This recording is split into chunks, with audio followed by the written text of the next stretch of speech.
Hello guys, welcome to my at cook channel. আজকে আমরা নিয়ে চলে এসেছি বেলের শরবত রেসিপি।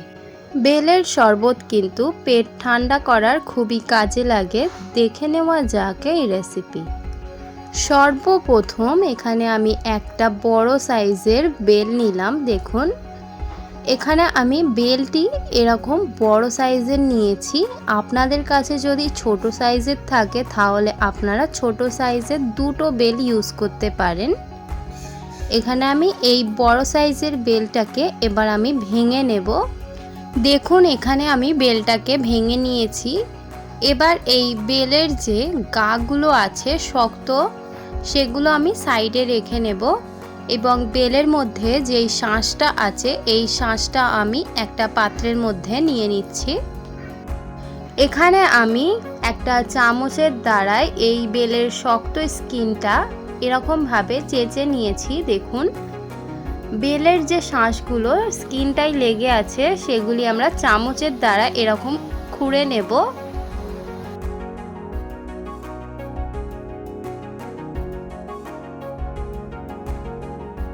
এখানে আমার বেলের শাঁস কিন্তু পুরোপুরি এখানে চামচ দিয়ে কুড়ে নিয়েছি।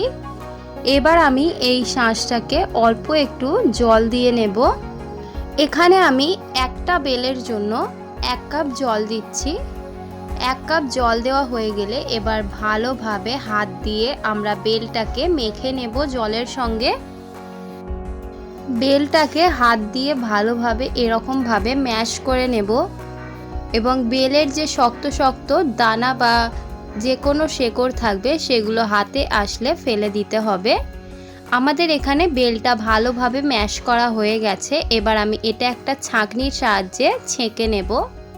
এখানে আমি আরও একটি পাত্র নিলাম। এর মধ্যে আমি বেলের যে মেথিগুলো থাকে সেটা আমি এর মধ্যে ছেঁকে নেব।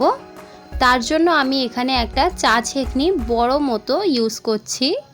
এবার যে বেলটাকে আমরা ম্যাশ করে রেখেছিলাম এই চা ছেঁকনির উপর 2 থেকে 3 চামচ দিয়ে দিতে হবে।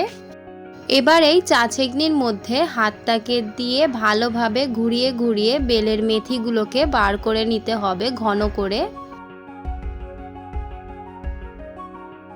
আস্তে আস্তে হাতটাকে ঘোরাতে ঘোরাতে দেখুন অনেকটাই মেথি বেরিয়ে পড়েছে। এরকমভাবে আমরা সব মেথিগুলোকে বাইরে বের করে নেব এবং মেথি বার করা হয়ে গেলে চা ছেঁকনির উল্টো দিকটায় যত সব মেথি লেগে আছে সেগুলো আমরা একটা আঙুলের দ্বারাই মেথিগুলোকে ভালোভাবে নিয়ে নেব এই বাউলের মধ্যে।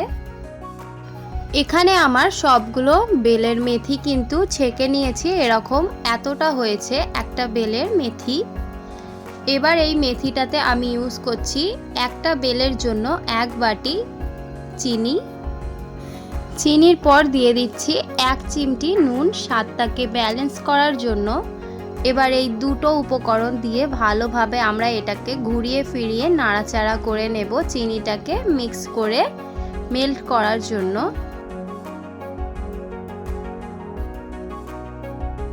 এখানে আমার বেলের মেথিটা পুরোপুরি চিনিটা মেল্ট হয়ে গেছে। দেখুন, এবার আমরা শরবতটাকে বানিয়ে নেব।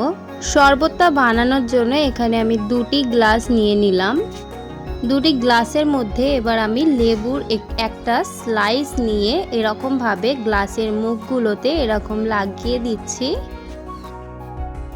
এবার এখানে আমি 1 চামচ চিনি এই প্লেটের মধ্যে রাখলাম এবং গ্লাসগুলোকে উপর করে চিনিগুলো কিন্তু মুখের মধ্যে এরকম নিয়ে নিলাম। দেখুন, লেবুর রসটা দেওয়ার জন্য এই চিনিগুলো কিন্তু এই গ্লাসের মধ্যে আটকে যাচ্ছে। এরকমভাবে আমি গ্লাসটাকে একটু ডেকোরেট করে নিলাম। এবার এই বেলের মেথিটা গ্লাসের মধ্যে 5 চা চামচ দিয়ে দেব। 2টো গ্লাসের মধ্যে 5 চা চামচ করে। 2টো গ্লাসের মধ্যে মেথি দিয়ে দেওয়ার পর এখানে আমি জল ইউজ করলাম। আপনারা ঠান্ডা গরম দুটোই দিতে পারেন। এখানে মোট আমার 1 কাপ জল লাগলো 2টো গ্লাসে দেওয়ার জন্য। এবার একটা চামচের দ্বারাই গ্লাসের মধ্যে একটু নাড়াচাড়া করে দেব যাতে মেথির সাথে জলটা মিক্স হয়ে যায়। নাড়াচাড়া করে দিলেই রেডি হয়ে যাবে আমাদের বেলের শরবত। যদি আপনাদের এই ভিডিওটা ভালো লেগে থাকে তাহলে অবশ্যই লাইক শেয়ার এন্ড সাবস্ক্রাইব করে দেবেন। যদি আপনি আমার চ্যানেলে নতুন হয়ে থাকেন তাহলে অবশ্যই চ্যানেলটিকে সাবস্ক্রাইব করে পাশে থাকবেন। দেখা হবে নেক্সট ভিডিওতে। আজকের এই ভিডিওটা দেখার জন্য অনেক অনেক ধন্যবাদ।